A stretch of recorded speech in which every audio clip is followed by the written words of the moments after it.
Have you ever found yourself staring at the ceiling at 2 in the morning, wondering why your body seems programmed to wake at exactly the same time, night after night? That moment when the house is quiet, the world is still, and there you are, wide awake, with thoughts racing and sleep feeling impossibly distant. If this sounds familiar, you're certainly not alone on this midnight journey. Hello, my friends. I'm so glad you've joined me today for this important conversation about something that affects so many of us. Those mysterious early morning awakenings that can leave us feeling frustrated and exhausted during the day. I recently spoke with Martha, a vibrant 72-year-old who has been waking up at 2 a.m. almost every night for the past year.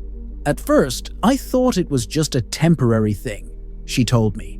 But now, it's become so consistent that I can almost set my watch by it. The worst part is feeling so tired during the day, but still waking up at that same hour, night after night. Martha's experience reflects what many of us go through as we age. Changes in our sleep patterns that can be confusing, frustrating, and even concerning. For years, she assumed it was just an inevitable part of getting older, something she had to accept.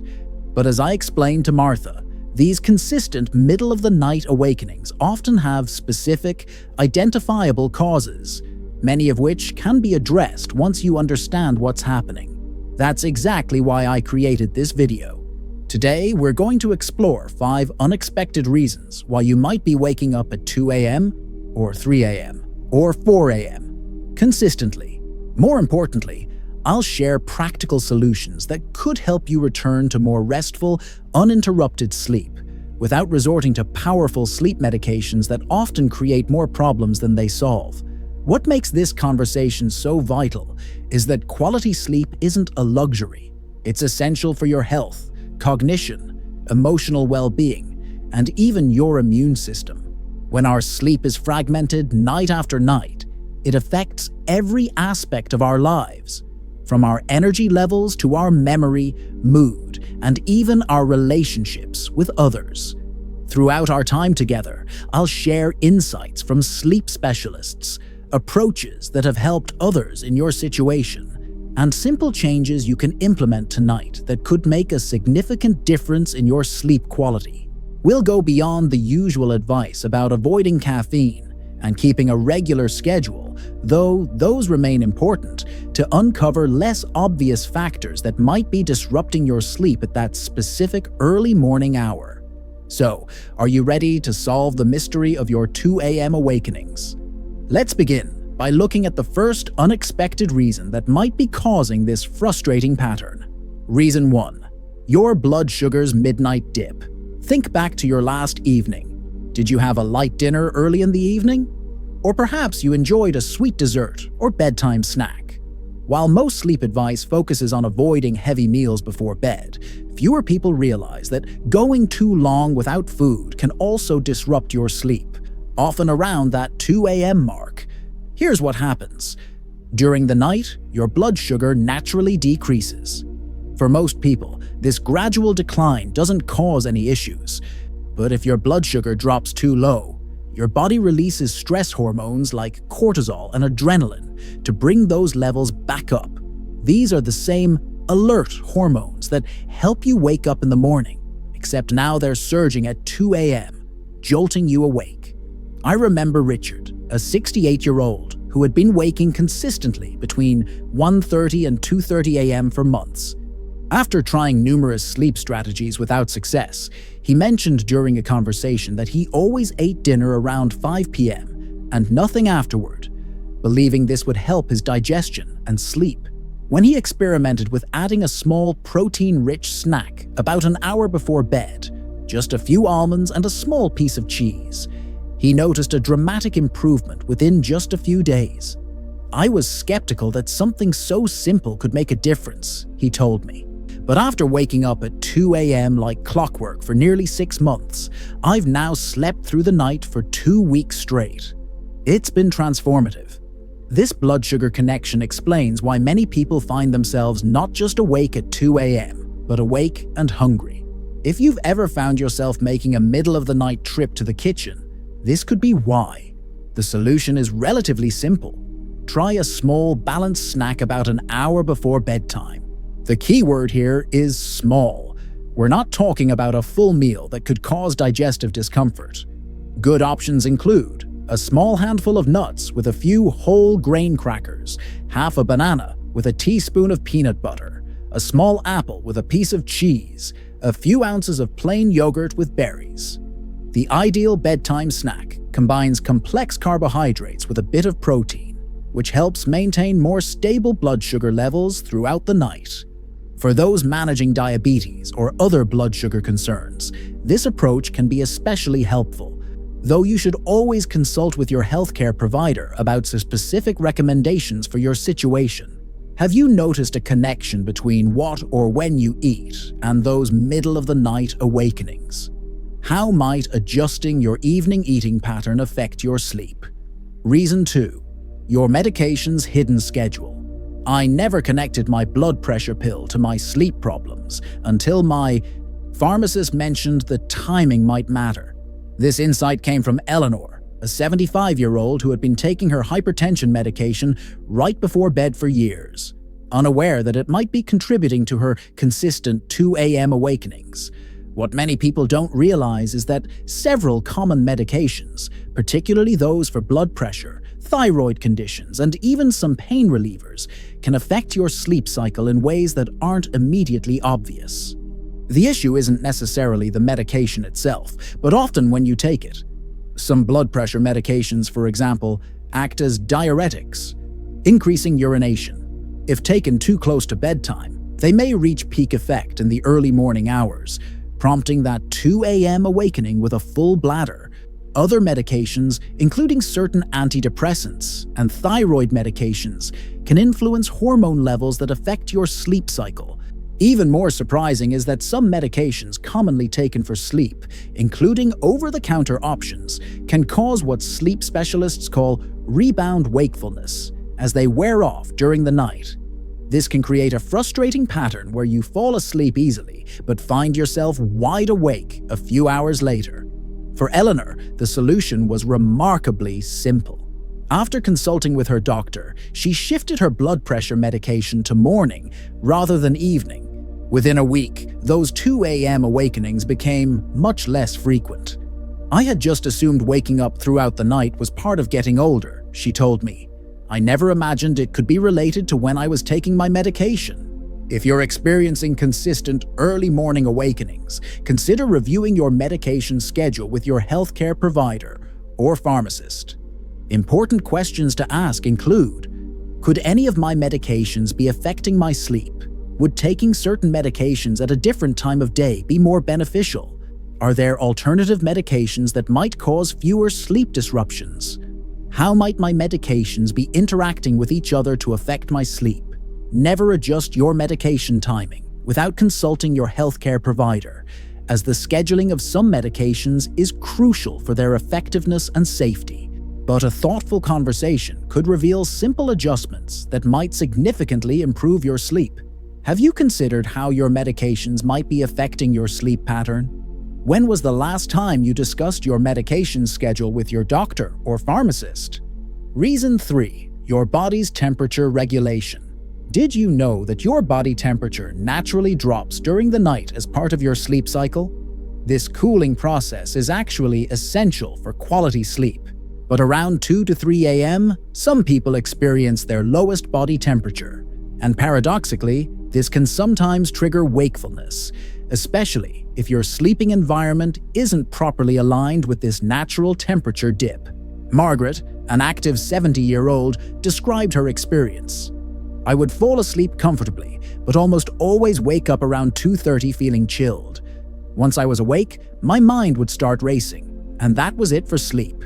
After learning about this connection between body temperature and sleep cycles, she made a simple change. She added an extra blanket that she could easily pull up during the night without fully waking. It sounds so simple, but being able to adjust my warmth without having to get up completely changed my sleep, she explained. Now when I feel that slight chill, I can pull up the extra layer and drift right back to sleep, instead of becoming fully alert. This temperature connection explains why many sleep experts recommend keeping your bedroom slightly cool, around 65-68 degrees Fahrenheit, but having easily accessible layers you can adjust during the night. Some people find programmable thermostats helpful, setting them to raise the temperature slightly around the time they typically experience that early morning awakening. Your sleeping attire matters too. Natural fibers like cotton and wool are better at regulating body temperature than synthetic materials, which sometimes trap heat or don't breathe well, causing uncomfortable temperature fluctuations throughout the night. Have you noticed temperature changes coinciding with your early morning awakenings? How might adjusting your bedroom environment or sleep layers help you navigate those natural temperature dips without fully waking? As we consider these first 3 unexpected reasons for those 2 a.m. awakenings, you might be wondering what other hidden factors could be disrupting your sleep cycle. There are 2 more crucial influences we haven't yet explored. Factors that might surprise you with their powerful impact on your sleep pattern and their connection to that specific early morning hour. In our next part, we'll discover these remaining sleep disruptors and discuss comprehensive strategies that address all 5 factors together, helping you create a cohesive approach to more peaceful, uninterrupted nights. As we continue our exploration of those mysterious 2 a.m. awakenings, I'm reminded of something a sleep specialist once told me. Sleep isn't just what happens when you close your eyes.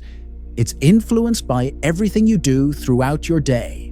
That perspective has helped so many people understand that solving sleep challenges often requires looking beyond the bedroom into patterns and influences we might never have connected to our sleep quality. We've explored how blood sugar fluctuations, medication timing, and temperature regulation can contribute to those consistent early morning awakenings. But there are still more surprising factors that might be disrupting your sleep at that specific time, factors that many people overlook entirely when trying to solve their sleep challenges. Reason 4. Your circadian rhythm's historical pattern. Have you ever heard of biphasic sleep? Throughout much of human history, before electric lighting changed our sleep patterns, many people naturally slept in 2 distinct phases during the night. They would sleep for about 4 hours, wake for an hour or 2, and then return to sleep for another 4 hours until morning. During that middle-of-the-night waking period, people would often reflect, pray, write in journals, or have quiet conversations. Rather than considering this awakening a problem, it was simply accepted as the natural rhythm of night. I shared this historical perspective with James, a 76-year-old who had been struggling with consistent 2 a.m. awakenings for years. I've been fighting this pattern, getting frustrated, and that frustration was making it impossible to fall back asleep, he told me. After learning about biphasic sleep, James tried a different approach. Instead of tossing and turning or watching the clock, he began using those wakeful periods for peaceful, low-stimulation activities. Now, when I wake up, I don't immediately see it as a problem to solve, he explained.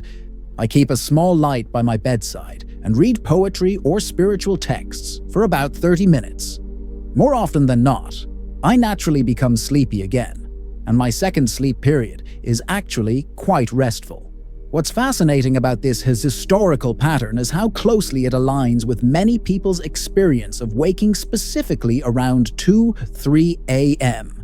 Some researchers believe our bodies may still carry this ancient rhythm, particularly as we age and our sleep becomes lighter and more easily interrupted. This doesn't mean you should accept disrupted sleep that leaves you feeling exhausted, but understanding that brief awakenings might be somewhat natural can reduce the anxiety that often makes returning to sleep more difficult. If you find yourself consistently awake during these early morning hours, consider keeping a small, non-blue light source near your bed for short periods of gentle reading, having a notepad to briefly journal any thoughts or concerns that arise, listening to a calming meditation or sleep story, practicing deep breathing or progressive relaxation techniques. The key is avoiding activities that increase alertness.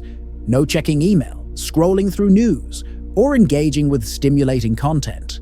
Instead, approach this time as a peaceful interlude before returning to sleep. Have you noticed how your reaction to waking affects your ability to fall back asleep? How might viewing these awakenings from a historical perspective change your approach to those midnight hours? Reason number 5, your stress hormones' natural surge. I wake up at exactly 3:15 almost every morning, and my mind immediately starts running through my to-do list or worrying about my grandchildren. When Elizabeth shared this experience with me, I recognized a pattern I've heard from many others. A pattern connected to our body's natural hormone cycles. What many people don't realize is that cortisol, often called the stress hormone, begins its daily rise in the early morning hours, typically starting between 2 and 4 a.m. This is a normal biological process that helps prepare your body to wake up and face the day. But for some people, particularly those experiencing ongoing stress or anxiety, this natural cortisol increase can trigger premature wakefulness. Once awake, your mind often seizes this alert state to process unresolved concerns or anxieties. This explains why many people find themselves mentally reviewing problems, planning tasks, or worrying about loved ones specifically during these early morning hours, even if they were sleeping soundly just minutes before. For Elizabeth, understanding this connection was the first step toward addressing her early awakenings. I realized my body wasn't malfunctioning. It was just being a bit too efficient with its morning preparation, she said with a smile. Working with a sleep specialist, she developed a 2-part approach, addressing the underlying stress that was amplifying her cortisol response, and creating a specific relaxation protocol for those times when she did wake up. If you suspect your early awakenings might be connected to this natural hormone cycle, consider these approaches. First, work on reducing your overall stress levels during the day. Activities like gentle exercise, meditation, time in nature, or creative pursuits can help lower your baseline stress, making you less sensitive to that natural cortisol rise. Second, create an evening ritual that signals your body to reduce stress hormones.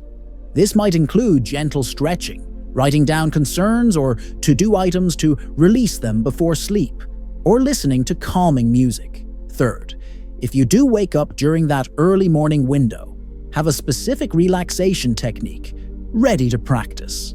Many people find that 4-7-8 breathing, inhale for 4 counts, hold for 7, exhale for 8, can be particularly effective during those high cortisol moments.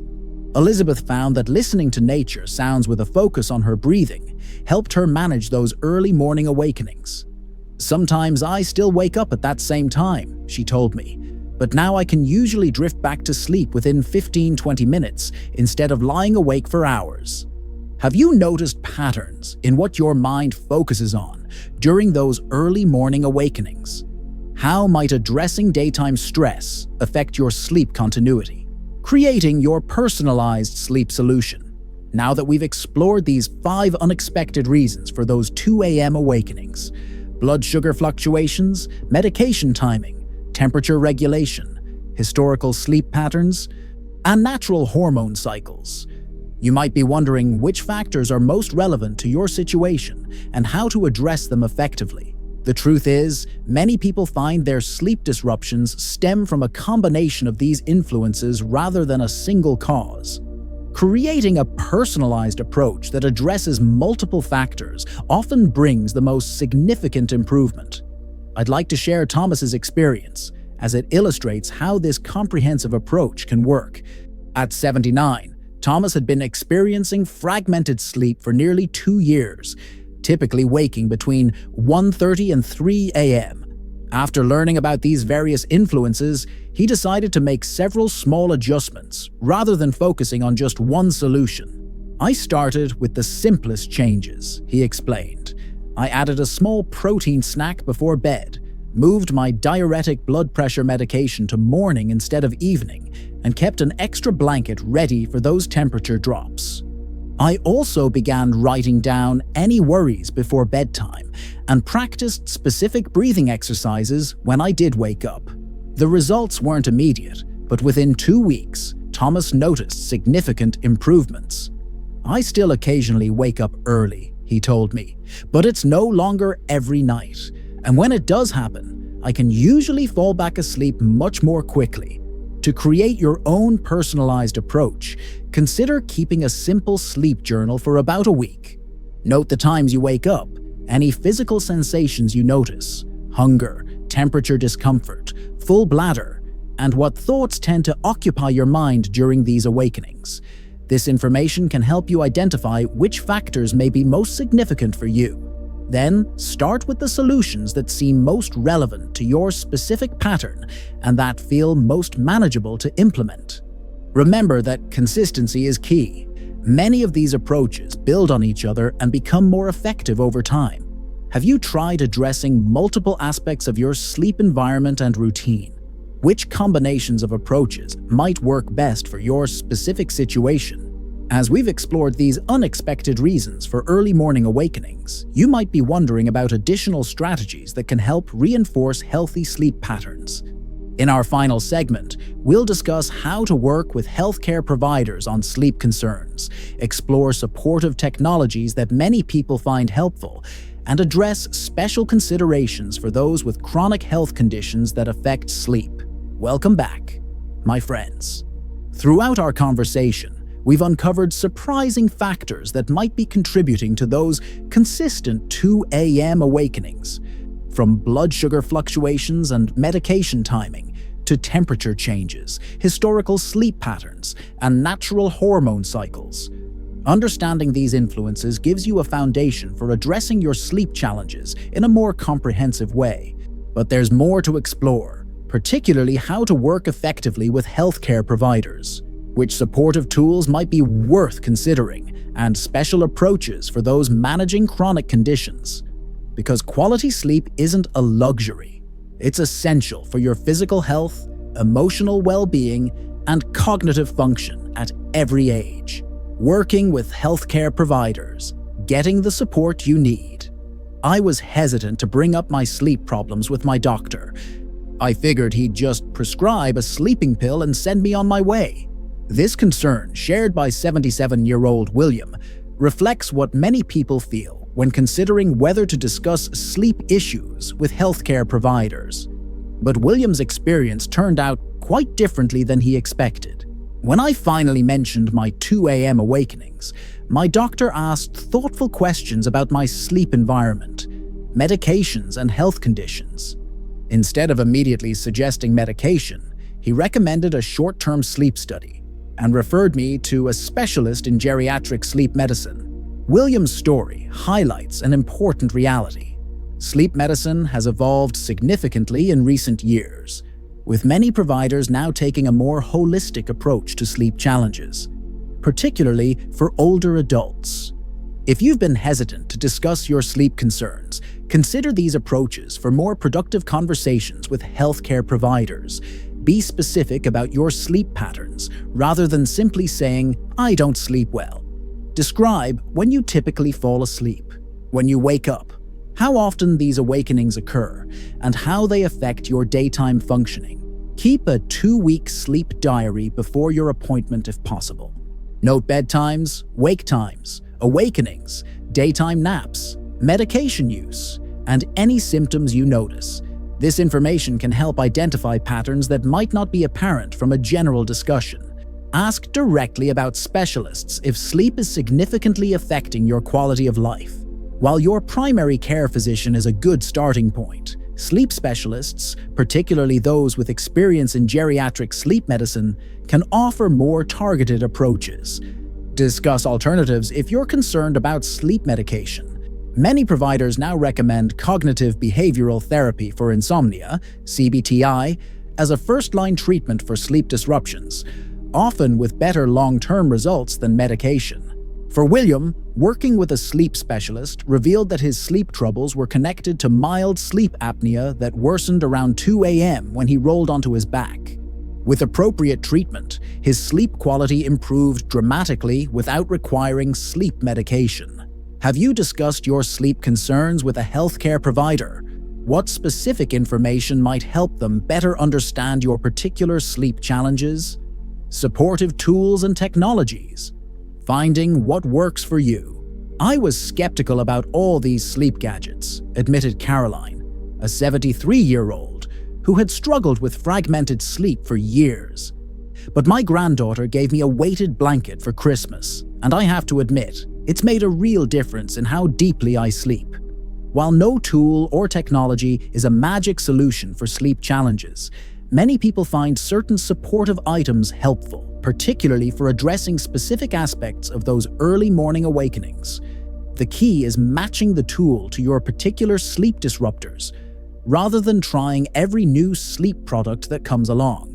For temperature regulation issues, consider specialized bedding that helps regulate body temperature, such as cooling mattress toppers or blankets designed to maintain consistent warmth. Layered bedding that can be easily adjusted during the night without fully waking moisture-wicking sleepwear if night sweats contribute to your awakenings, for those whose awakenings are linked to stress or anxiety. White noise machines or apps that provide consistent, soothing background sounds. Weighted blankets, which many people find help reduce nighttime anxiety. Meditation apps specifically designed for middle-of-the-night awakenings, with programs you can listen to when sleep proves elusive. For comfort and physical discomfort, pillows designed for specific sleeping positions or health conditions. Mattress toppers that can adjust the firmness of your existing mattress. Proper support for troublesome joints that might wake you with discomfort. Caroline found that combining a weighted blanket with a white noise machine addressed both the physical restlessness and mental alertness that had been disrupting her sleep. "It's not that I never wake up anymore," she told me, "but when I do, I can settle back to sleep much more easily with these supports." What's important to remember is that while these tools can be helpful, they work best when used as part of a comprehensive approach to sleep improvement rather than isolated quick fixes. And what works wonderfully for one person might not help another at all. Our sleep needs and challenges are highly individual. Have you tried any supportive sleep tools? What specific aspects of your sleep challenges might benefit from targeted support? Special considerations for chronic conditions. I want to take a moment to acknowledge those of you managing chronic health conditions that affect sleep, whether arthritis pain, respiratory issues like COPD, heart conditions, or neurological challenges. Your sleep solution may need to address these specific health considerations directly. Robert, at 81, had been waking consistently between 1 and 3 a.m. due to increasing arthritis pain. The pain would start mildly, but once I was awake, it would intensify until sleep seemed impossible, he explained. Working with his healthcare provider, Robert developed a multifaceted approach. First, he adjusted his pain medication schedule to provide better coverage during those early morning hours when his pain typically intensified. Second, he incorporated gentle stretching before bed and kept simple stretches he could do without leaving bed if he woke with discomfort. Third, he used heat therapy, a specially designed heated pad that turned off automatically after 30 minutes to address pain spots when awakened. For Robert, this condition-specific approach made a significant difference. "I still sometimes wake up," he told me, "but now I have tools to address the pain quickly before it escalates and chases sleep away completely." If you're managing a chronic health condition that affects your sleep, consider these approaches. Work closely with healthcare providers who understand both your condition and sleep medicine. Sometimes specialists focus so intently on managing daytime symptoms that sleep disruptions aren't addressed comprehensively. Be precise about when and how your condition symptoms affect your sleep. This information can help providers adjust medication timing or recommend specific interventions for nighttime symptom management. Explore condition-specific sleep supports.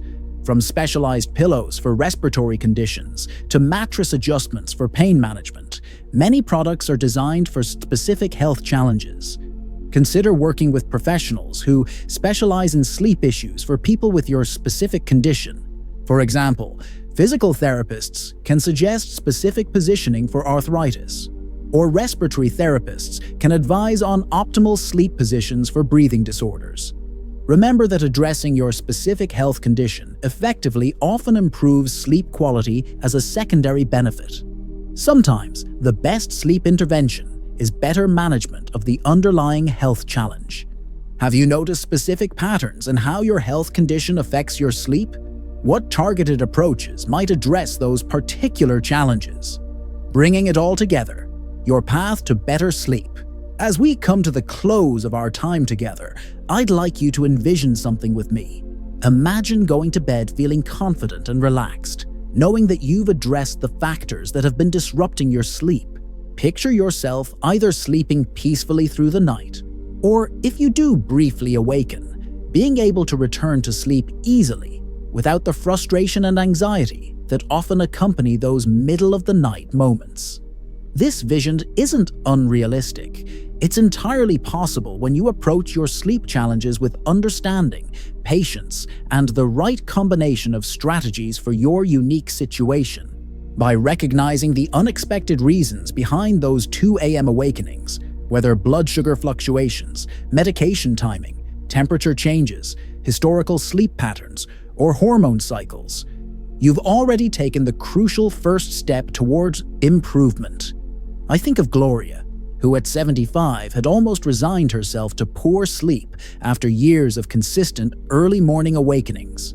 "I just figured this was my new normal at this age," she told me. But after systematically addressing several factors we've discussed, adjusting her evening snack, creating a better temperature regulation system, and developing a specific relaxation practice for those times when she did wake up, she experienced a remarkable transformation in her sleep quality. "I'm not saying I sleep like a teenager," she laughed. "But most nights I either sleep through or fall back asleep quickly if I do wake up. The difference in how I feel during the day is like night and day. No pun intended." As you create your own path to better sleep, remember these key principles. Start with the factors that seem most relevant to your specific pattern of awakenings. The solutions we've discussed aren't one size fits all. They're tools you can select based on your unique circumstances. Be patient and consistent with your approach. Sleep patterns that have developed over months or years may take time to change. Small improvements often build on each other, creating more significant results over time. Remember that good sleep isn't just about nighttime. It's influenced by everything from your daytime activities and exposure to natural light to your evening routine and emotional well-being. Be willing to adjust your approach if needed. If certain strategies aren't helping after a few weeks of consistent practice, it's perfectly fine to try different approaches or combinations. Consider working with healthcare providers if your sleep challenges persist despite your best efforts. Sometimes underlying health conditions require specific medical approaches as part of a comprehensive sleep solution. The wisdom and resilience you've developed throughout your life are powerful assets in this journey. You've overcome challenges before, adapted to changes, and found ways to thrive. Those same qualities will serve you well as you work toward more restful, rejuvenating sleep. I'd love to hear about your experiences with early morning awakenings, or what strategies have helped improve your sleep. What unexpected factors have you found influencing your sleep quality? What approaches have worked best for you? Please share your thoughts in the comments below. Your insights could help someone else facing similar challenges. If you found this conversation helpful, please consider giving this video a thumbs up and subscribing to our channel for more practical guidance on healthy aging and well-being. We're committed to providing information that empowers you to live your best life at every age. Remember, your sleep journey is uniquely yours, but you're not navigating it alone. Quality sleep is possible at every stage of life, and even small improvements can have profound effects on your health, cognition, mood, and overall quality of life. Thank you for spending this time with me today. Until we meet again, I wish you peaceful nights and energized days, because you deserve to experience the tremendous benefits that restorative sleep brings to every aspect of your life.